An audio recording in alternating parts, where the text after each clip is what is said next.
गिरीश महाजन आणि एकनाथ खडसेंमध्ये प्रफुल्ल लोढावरून आरोप प्रत्यारोपाच्या फेरी सुरूच आहे। एकनाथ खडसेंचं स्वागत प्रफुल्ल लोढा करत असताना फोटो शेअर करत ये रिश्ता क्या कहलाता है असं सांगत गिरीश महाजन यांनी खडसेंवर निशाणा साधला।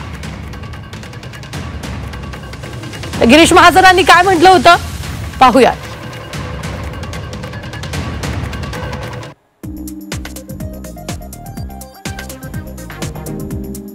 एकनाथ खडसे तुमच्या या गुलाबी गप्पा कुणासोबत रंगल्या? ये रिश्ता क्या कहलाता है?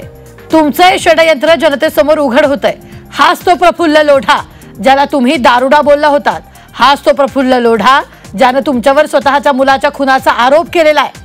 2019 ते 2022 च्या दरम्यान अशा खोट्या पुराव्यांच्या आधारे सत्तेचा गैरवापर करून तुम्ही माझ्यावर असंख्य आरोप केले, पण त्यातून काहीही निष्पन्न झालं नाही।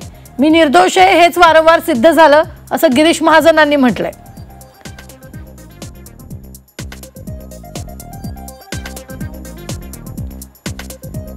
आता तुमच्याच म्हणण्यानुसार जो लोढा दारुडा आहे त्याच प्रफुल्ल लोढाचा आधार घेऊन माझ्यावर बिनबुडाचे आरोप करताय।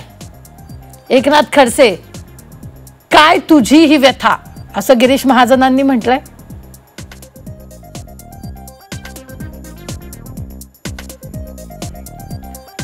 तर गिरीश महाजन यांच्या टीकेला आता एकनाथ खडसेंनी उत्तर दिलेलं आहे। तुमच्या कारनाम्याची सीडी लोढा मला देणार होता, मात्र त्यापूर्वीच तुम्ही लोढाला गाठलं असं त्यांनी म्हटलेलं आहे। काय म्हटले खडसेंनी पाहूया। त्यांनी काही गुलाबी गप्पा गिरीश महाराजांच्या संदर्भामध्ये माझ्याकडे केल्या आणि माझ्याकडे काय काय आहे, सीडी आहे, माझ्याकडे असे फोटो आहे, रामेश्वरचे फोटो आहे, अशा स्वरूपाची चर्चा त्यांनी माझ्याकडे केली। बाकी गुलाबी भाषणाची काही चर्चा, हेच गुलाबी भाषण चालवते गिरीश महाराजांच्या कर्तृत्वाचे, त्यामुळे एक दुसरा विषय त्याच्यामध्ये असू शकत नाही। मीच त्यांना म्हणलं की तुम्ही गुलाबी भाषा माझ्यावर करता तर मला पुरावा देऊन आणून दाखवा, म्हणजे मी बघतो।